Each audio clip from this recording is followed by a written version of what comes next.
nama saya Delia Amanda Putri, saya berperan sebagai Ibu Yuli. Kenalkan, saya Salwa sebagai Mila, anak Bu Yuli.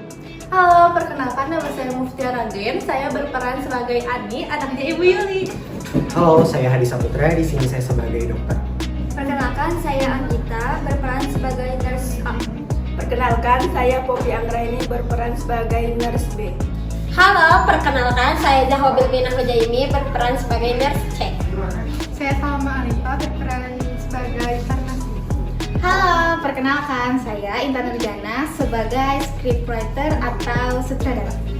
Halo, saya Sophie Homsia, saya sebagai kameramen. Perkenalkan, saya Azhara Fahiriza, saya sebagai editor.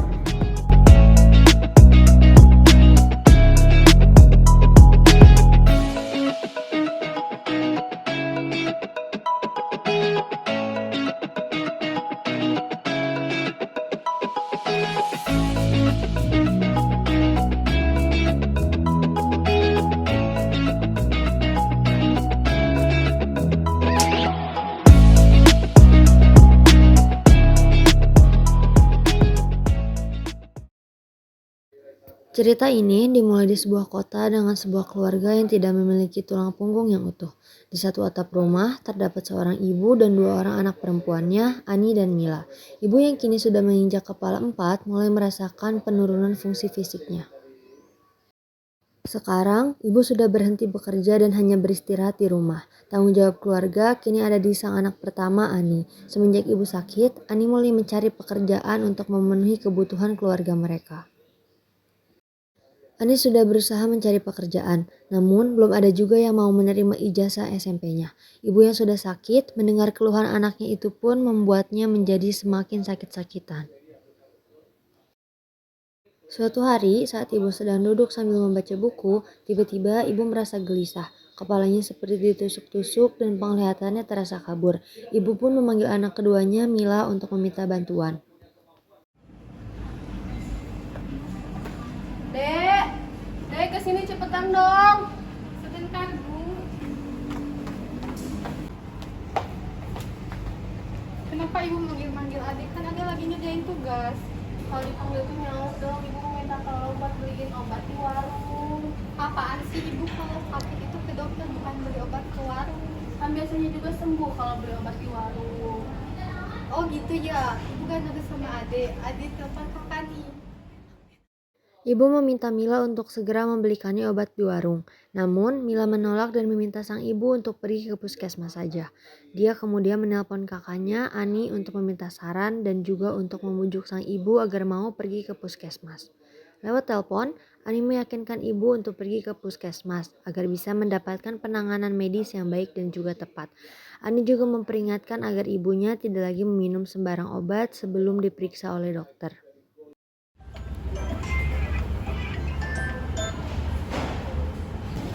Kak, ini Ibu sakit, kepalanya kayak ditusuk-tusuk gitu, terus pusing juga.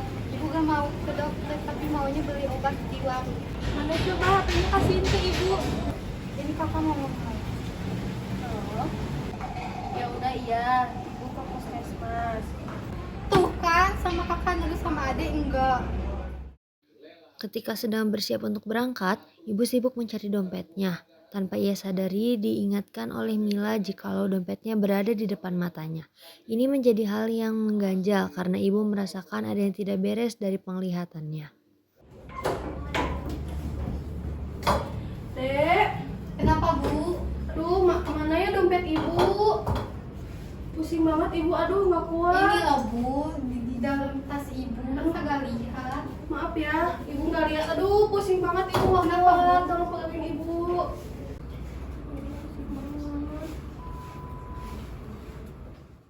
Sesampainya di puskesmas, ibu dan Mila tidak perlu menunggu lama dan segera mendapatkan pelayanan. Nurse A menyambut mereka dan memeriksa tanda-tanda vital ibu. Setelah dilakukan pengecekan, ditemukan bahwa tekanan dari ibu sangatlah tinggi, mencapai 150/90 mmHg, respirasi 25 kali per menit, denyut nadi 98 kali per menit, dan suhu 36 derajat. Tekanan darah yang tinggi inilah yang menyebabkan sakit kepala yang ibu rasakan, dan juga kegelisahan ini terjadi terjadi akibat rasa sakit pada bagian kepala yang membuat penglihatannya tidak jelas. Pertemuan kali ini, ibu berkomunikasi dengan nurse A yang melakukan pendekatan terlebih dahulu. Ibu menceritakan bagaimana keseharian ibu di rumah.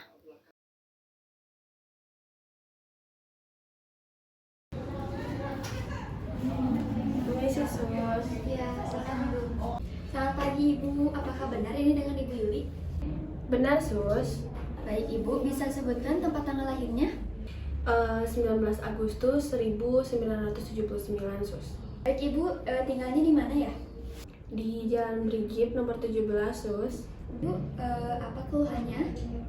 Ini, Sus, kepala saya pusing seperti ditusuk-tusuk dan mata saya juga rabun. Ini yang pertama kali atau sudah beberapa kali Ibu?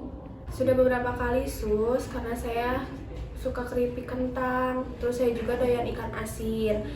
Terus saya kepikiran anak saya yang belum dapat kerja, Sus, karena semenjak saya sakit, saya berhenti bekerja, digantikan oleh anak saya. Ibu sering minum obat apa saat pusing?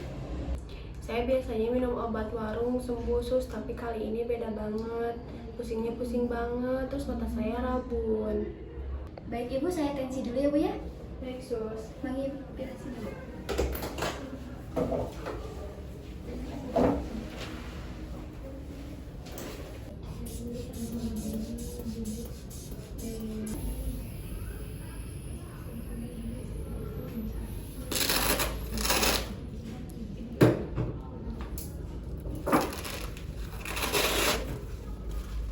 Baik Ibu, bisa duduk ke tempat semula.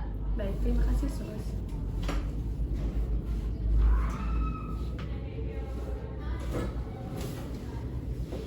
Baik Ibu, untuk tensinya 150/90. Kemungkinan besar Ibu terkena darah tinggi. Ibu yang sering mengonsumsi tinggi garam, makanan tinggi garam, itu sangat berpengaruh pada gejala darah tinggi. Dan stres karena pikiran juga sangat berpengaruh Ibu. Masa sih, Sus? Saya nggak percaya saya darah tinggi, soalnya saya sering olahraga, ke pasar aja saya jalan kaki. Iya Ibu, bagus selalu berolahraga pada pagi hari dengan berjalan kaki. Tetapi darah tinggi tidak mesti diturunkan dari orang tua. Darah tinggi juga bisa dari pola makan, pola hidup, dan kebersihan lingkungan. Itu sangat berpengaruh pada kesehatan Ibu. Saya nggak percaya, Sus. Masa saya darah tinggi? Saya sering olahraga kok. Yang sabar ya Bu ya, segala penyakit pasti ada obatnya. Semoga Ibu dijauhkan dari segala penyakit. Ada yang ingin ditanyakan Ibu? Tidak ada, Sus. Iya. Sekarang kita ke ruangan dokter ya Bu untuk pemeriksaan lebih lanjut dan pemberian obat. Baik. Nurse A mengantarkan ibu dan Mila ke ruang dokter sembari memberikan rekam medik ibu. Dokter menjelaskan bahwa tekanan darah ibu yang tinggi kemungkinan besar disebabkan oleh kebiasaan ibu mengonsumsi makanan yang mengandung banyak garam. Gelisah dan pandangan yang kurang jelas termasuk dari gejala hipertensi. Dokter menyarankan agar ibu mengurangi mengonsumsi garam, mengelola stres, dan mulai minum obat hipertensi yang diresepkan. Dokter juga meminta jika ibu masih merasakan hal yang sama untuk berobat rawat jalan dan meminta ibu untuk kembali konsul kepada perawat. Permisi Dok. Silakan. Silakan duduk Ibu. Terima kasih Dok. Iya, gimana, Sus? Pasien Ibu Yuli dengan gejala hipertensi. Terima kasih, Sus. Siang Ibu, bagaimana keluhannya? Ini, Dok, kepala saya pusing dan mata saya rabun. Setelah saya lihat dari tensi yang Ibu periksa tadi cukup tinggi ya. Ibu makannya akhir-akhir ini kayak gimana? Saya lagi suka makan keripik, Dok, dan saya doyan ikan asin. Terus saya kepikiran anak saya yang belum dapat kerja, Dok. Tadi Ibu sempat menyebutkan juga ada rabun ya Ibu. Itu rabunnya dari kapan? Kalau mata sih dari awalnya pusing, terus jadi rabun gitu, Dok. Jadi kenapa Dok ibu saya?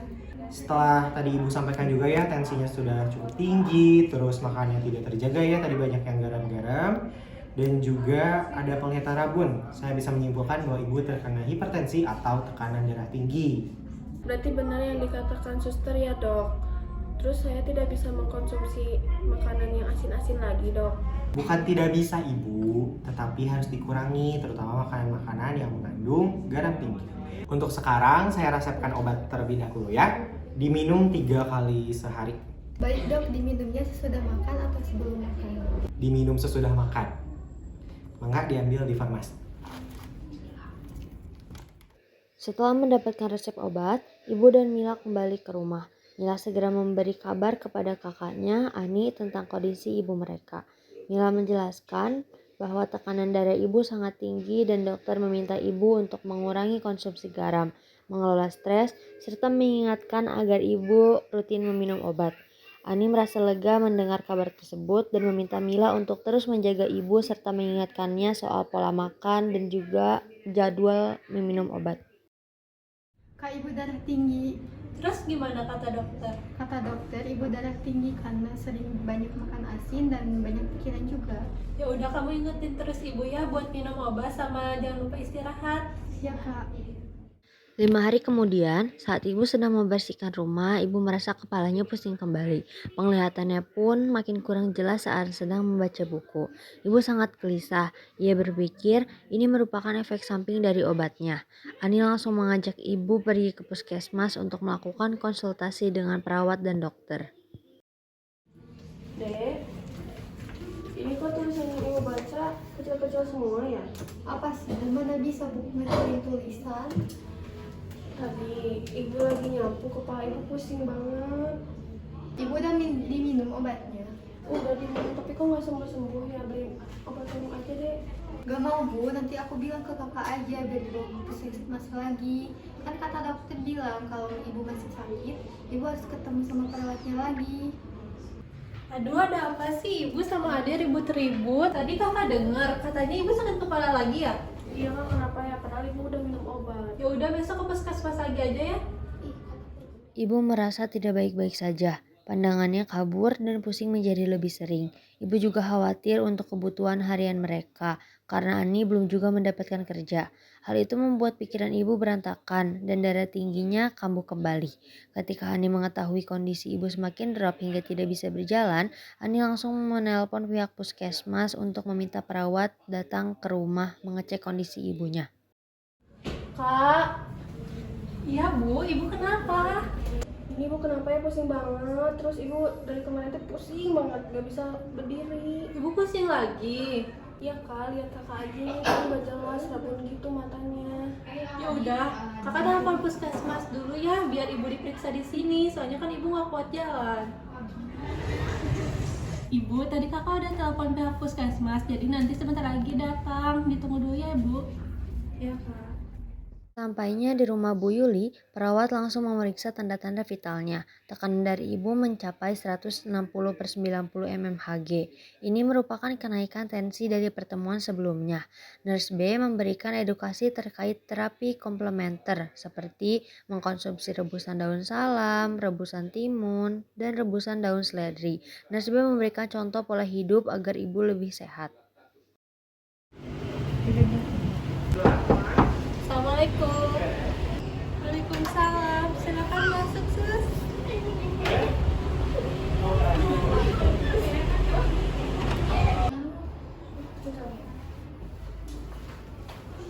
Permisi.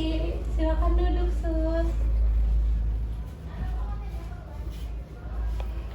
Betul dengan Ibu Yuli? Betul sus. Usianya 45 tahun ya? Iya betul. Saya periksa dulu ya. Iya.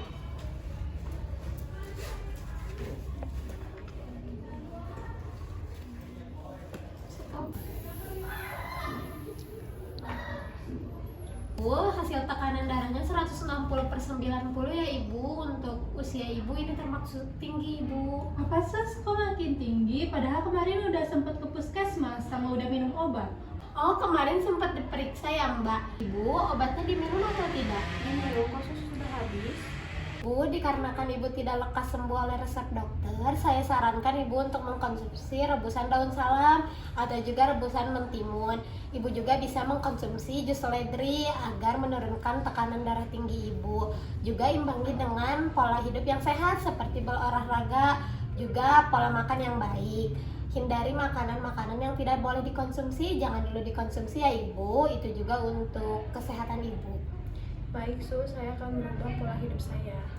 Nurse, kalau mengonsumsi obat herbal seperti itu emang boleh setiap hari? Tidak deh, selebih saja 2 kali atau 3 kali seminggu. Bangi dengan pola hidup yang sehat, seperti yang tadi saya katakan, berolahraga. Kayak ibunya bisa jalan kaki tanpa alas kaki, atau juga ibunya bisa jalan kaki di atas kerikil-kerikil kecil. Itu tujuannya untuk melancarkan sirkulasi darah ibu, agar menurunkan tekanan darah tinggi ibu. Jadi ibu jangan males-malesan ya di rumah, harus tetap berolahraga, harus sering jalan kaki, agar ibu tetap sehat. Iya sus, saya ke pasar sering jalan kaki kok. Baik ibu, dijaga juga ya pola makannya. Baik sus. Baik, apakah ibu sudah mengerti apa yang saya sampaikan? Sudah sus, saya akan mencoba rebusan daun salam, jus seledri, dan yang tadi suster katakan. Saya akan mengubah pola hidup saya dan pola makan saya agar lebih baik juga ke depannya. Alhamdulillah, kalau ibu sudah paham, ada yang ingin ibu tanyakan lagi? Ada sus, jika ingin periksa kesehatan langsung ke puskesmas atau bagaimana? Iya ibu, betul, langsung saja ke puskesmas ya, agar langsung dicek kesehatannya. Ini tidak ibu, namun ibu akan diberikan vitamin untuk ibu konsumsi ya. Diminum kapan saja? Diminumnya 2 hari sekali ya ibu. Diminumnya jangan dibarengkan dengan kopi karena akan memperlambat penyerapan vitamin D. Oh iya, makasih ya mbak. Baik ibu, apakah ada yang ingin ibu tanyakan lagi? Tidak ada sus. Jika tidak, kami akan kembali ke puskesmas ya ibu. Baik, terima kasih ya. Permisi ibu, mbak, semoga lekas sembuh ya ibu. Iya, makasih ya. Terima kasih.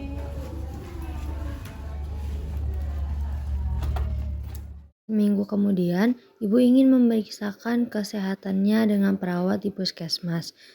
Begitu sampai di puskesmas, ibu langsung dipanggil oleh perawat untuk melakukan pemeriksaan tanda-tanda vital. Selamat siang Ibu, betul dengan Ibu Yuli?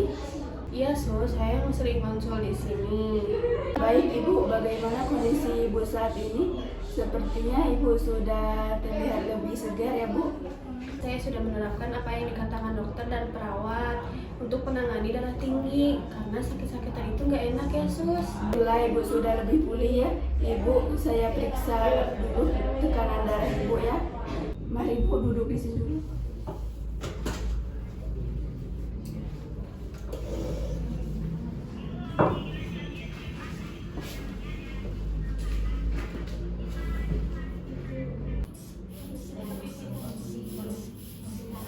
Ibu silakan kembali ke tempat. Terima kasih.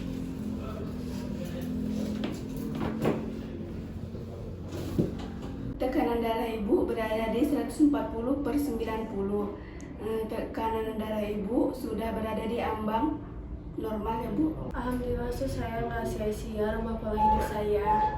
Iya, alhamdulillah ya Bu. Ibu agar tetap sehat dan tidak terjadi lagi seperti ini, Ibu harus lebih olahraga secara rutin selama 30 menit. Contohnya, Ibu berjalan kaki ketika hendak ke pasar.